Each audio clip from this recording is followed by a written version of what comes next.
If you're like me, you maybe have heard the name Cliff Raven, but you really don't know much about him. Today, we're going to change that. I did the research so you don't have to. Welcome back, tattoo enthusiasts. We have another tattoo history quick hit.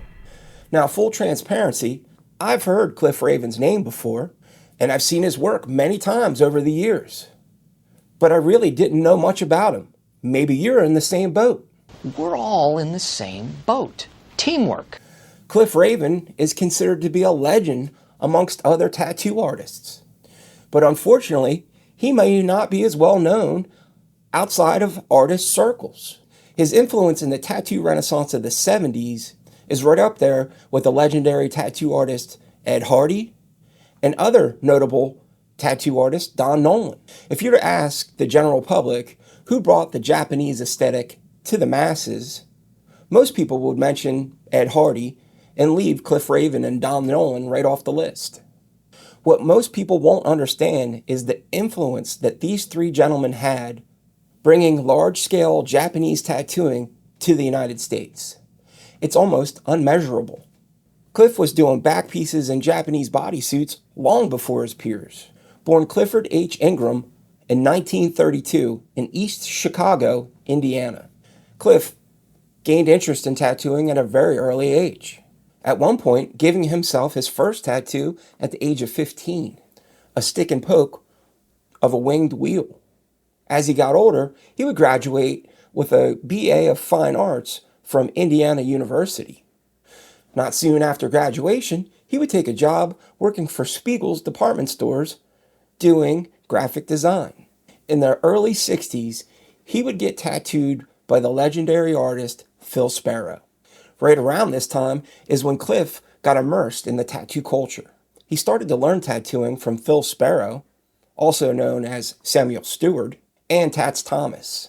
It's been said that Cliff Raven renamed himself as a nod to Phil Sparrow, or other tattoo artists at the time that were using bird names as a pseudonym. He once stated that growing up, his father mentioned that Ingram, which is his real last name, meant raven in Old English. So really, that's where the name came from. Cliff also noted that at that time, tattooing wasn't really considered to be a respectable business.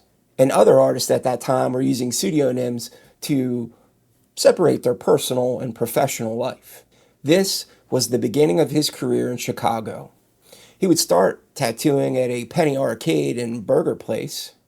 The owners were looking for someone to take the position, and they asked Milton Zeiss if he knew anyone. At the time, Cliff was buying his supplies from Milton, so Milton went and passed his name along. In 1963, a hepatitis outbreak and concerns about the unsanitary conditions with tattooing made Illinois raise the legal tattooing age from 18 to 21. The young age group between 18 and 21 of barely legal military men and women was a cash cow for tattoo artists at the time. Most tattoo artists in Chicago actually packed up and left and moved to other places. By 1974, Cliff Raven was the only tattoo artist left in the area.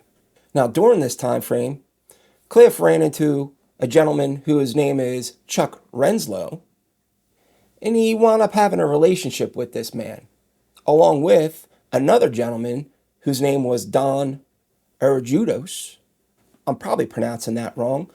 It's a tough name. You should see how it's spelled.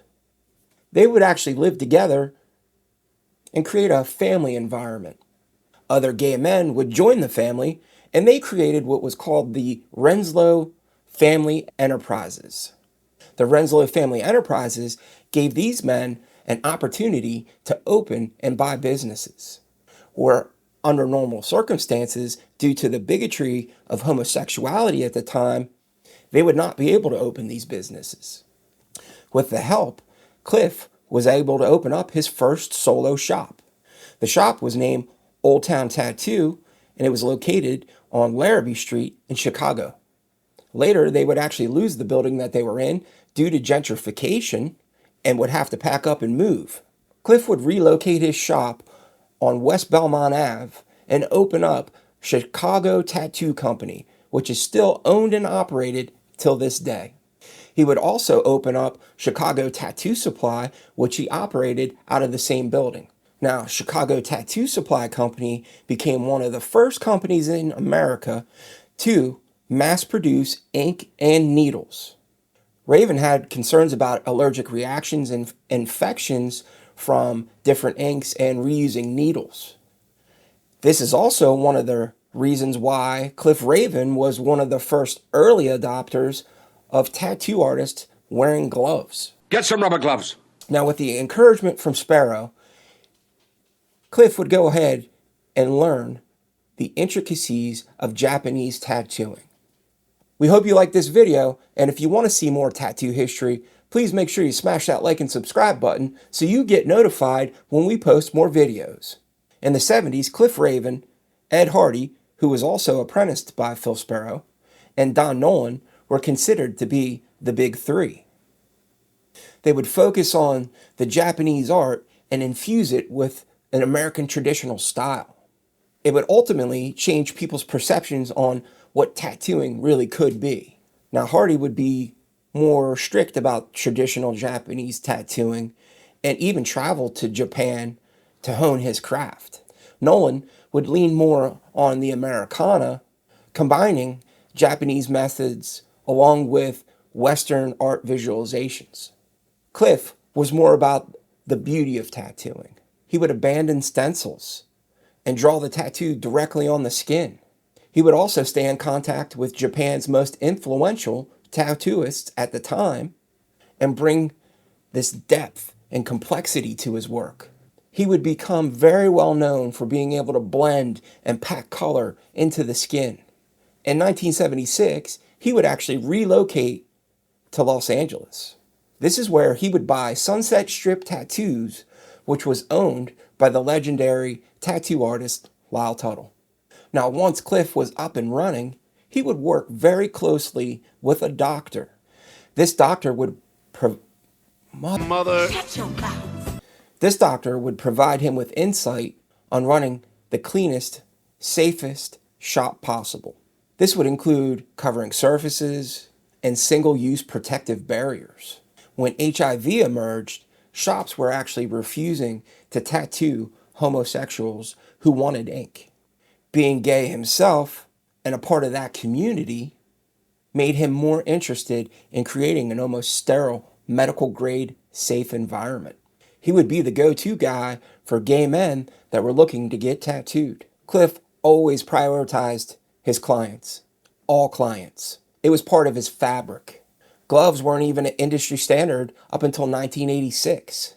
Even though they were starting to be more commonly used in the early 80s, Cliff was already using them and took it upon himself. Cliff was also using an autoclave in the 70s to sterilize his equipment.